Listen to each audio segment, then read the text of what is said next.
चलिए खबरों का सफर आगे बढ़ाते हैं। जयपुर से खबर है, आरसीए की एडहॉक कमेटी का पदभार ग्रहण कार्यक्रम। कन्वीनर डीडी कुमावत कर रहे कार्यभार ग्रहण। आरसीए के सभी अधिकारी मौजूद हैं। 27 जून को बनी थी आरसीए की नई एडहॉक कमेटी। कमेटी का मूल काम आरसीए के चुनाव कराना है और जो कि तय समय था 11:11 का समय पदभार ग्रहण के लिए तय किया गया था। और अब हिंदू रीति रिवाजों परंपराओं के मुताबिक पदभार ग्रहण किया जा रहा है। पूजा अर्चना भी की गई, फिर प्रसादी का भेंट किया गया है। अब कन्वीनर डीडी कुमावत, क्योंकि देखिएगा एडहॉक कमेटी का गठन और फिर कई बड़े फैसले हुए थे सदस्यों को लेकर के, कन्वीनर को लेकर के भी, जिसमें डीडी कुमावत का नाम साफ हुआ था। कुछ दिनों पहले ही ये सूचना आई थी कि अब एडहॉक कमेटी के कन्वीनर के तौर पर डीडी कुमावत कार्य करेंगे। और अब आज 6 जुलाई को तय तारीख के मुताबिक पदभार ग्रहण किया जा रहा है। दरअसल चर्चाओं में भी एडहॉक कमेटी रही थी। एडहॉक कमेटी का कार्यकाल जब पूरा हुआ था, फिर जब एडहॉक कमेटी का पदभार ग्रहण कार्यक्रम शुरू होते हुए, क्योंकि नई एडहॉक कमेटी बनकर के तैयार है। इससे पहले जब एडहॉक कमेटी का कार्यकाल पूरा हुआ था, लेकिन काफ़ी विवादों में इस दौरान कमेटी रही, आपसी विवादों झगड़ों के चलते सुर्खियों में रही। लेकिन फिर ये माना गया कि अब नई एडहॉक कमेटी के साथ नई ऊर्जा, नई स्फूर्ति और नई ताकत आई है और अब सब कुछ ठीक होने की ओर है।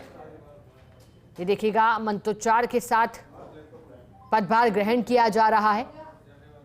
आरसीए की एडहॉक कमेटी जो कि चुनाव कराने का कार्य करती है, महत्वपूर्ण कमेटी है ये क्रिकेट एसोसिएशन की।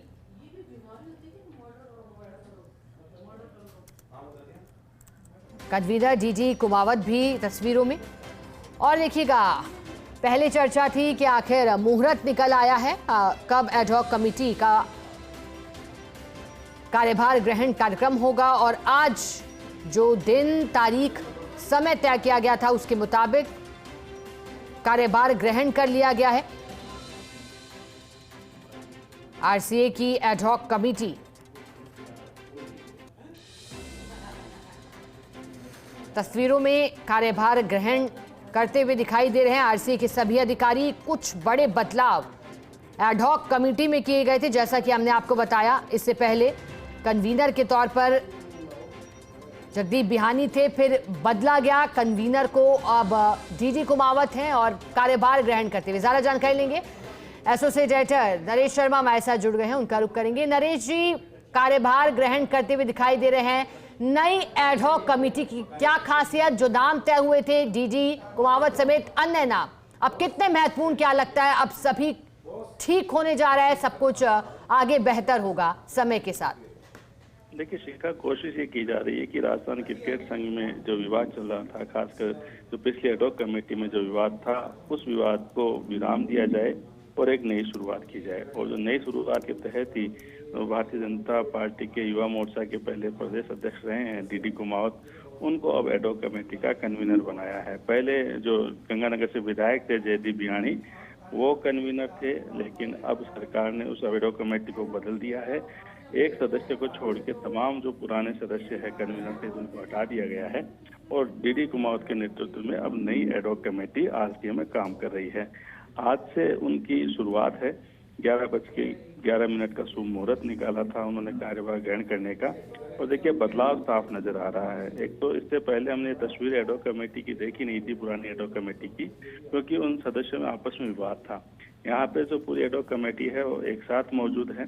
साथ में आपको ध्यान होगा कि पुरानी एडहॉक कमेटी थी, उसके पास खुद का दफ्तर नहीं था और जो खेल परिषद के साथ एमओयू था वो भी खत्म हो गया था, जिसे वो रिन्यू नहीं करवा पाई थी। जिसके कारण से एडहॉक कमेटी को कैलसन स्टेडियम से अपना काम करना पड़ा था। यहाँ आप शुरुआत देखिए और इससे इसके मायने भी समझ सकते हैं कि जो नई एडहॉक कमेटी जब कार्यभार ग्रहण कर रही है, तो वहीं एसएम स्टेडियम की जो आरसी एकेडमी में जो दफ्तर बना हुआ है, वहाँ पे कार्यभार ग्रहण कर रही है, वहीं पे पूजा अर्चना चल रही है। तो आप मान के चलिए कि एक नई शुरुआत है। और खासकर जो खेल परिषद और आरसी के बीच जो सामंजस्य लगभग खत्म हो चुका था, वो सामंजस्य फिर से स्थापित हो रहा है। तो अब एडहॉक कमेटी है वो इसी दफ्तर से काम करेगी। पहले एडहॉक कमेटी का दफ्तर नहीं था और नई शुरुआत जो है जो डीडी कुमावत ने दावा किया था कि यहाँ कोई नेतागिरी नहीं होगी, यहाँ सिर्फ क्रिकेट की बात होगी। हालांकि सभी जो कमेटी सदस्य हैं वो राजनीतिक पार्टी से जुड़े हुए हैं, लेकिन फिर भी उन्होंने संदेश दिया है कि भले ही राजनीतिक पार्टी से जुड़े हो, लेकिन उनका जो फोकस है वो क्रिकेट पर रहेगा, प्रदेश की क्रिकेट गतिविधियों को संचालित करने पर रहेगा और आरसी के चुनाव कराने पर रहेगा। तो यहाँ आज जब एडॉक कमेटी अभी पूजा के बाद जब पदभार ग्रहण करेगी, औपचारिक रूप से काम करेगी, तो उनका पहला जो काम है वो क्रिकेट की दिशा में ही माना जा रहा है, क्योंकि इसमें एक उदाहरण ये है कि जो हाल ही में कोलविन शील्ड क्रिकेट प्रतियोगिता हुई थी, जो कि आरसी का सबसे बड़ा टूर्नामेंट होता है, उसमें जो ट्रॉफी दी जाती है कोलविन शील्ड, वो यहाँ बंद कमरे में पड़ी थी। तो आरसी की एडॉक कमेटी शुरुआत ये कर रही है कि सबसे पहले उस जो कोलविन शील्ड है उसको विजेता टीम को देगी, जो कि जयपुर की टीम है। टीम के खिलाड़ियों को बुलाया गया है, उनको खुद जो आरसी की एडॉक कमेटी है वो शील्ड प्रदान करेगी। तो यहाँ पे जो शुरुआत है वो क्रिकेट से जुड़ी हुई हो रही है। तो कोशिश की जा रही है यहाँ पे कि सब कुछ अब पटरी पे आए, लेकिन अभी काफी चुनौतियां है इस एडॉक कमेटी के सामने, क्योंकि अभी शुरुआत है। जैसे जैसे आगे बढ़ेंगे, कार्यकाल आगे बढ़ेगा, वैसे वैसे और जैसे डोमेस्टिक टूर्नामेंट यहाँ शुरू होंगे। बिल्कुल नरेश जी, आपने ठीक कहा। आगे समय के साथ देखना होगा कि जैसे जैसे चुनौतियां आगे बढ़ेंगी तो क्या तस्वीर वैसी ही रहेगी जैसी दिखाई दे रही है, या फिर एक बार विवादों के चलते सुर्खियों में आएगी। लेकिन यही कामना है कि सब कुछ अब आगे ठीक ही रहे। बहुत शुक्रिया नरेश जी आपका साथ जुड़ने के लिए, जानकारी के लिए।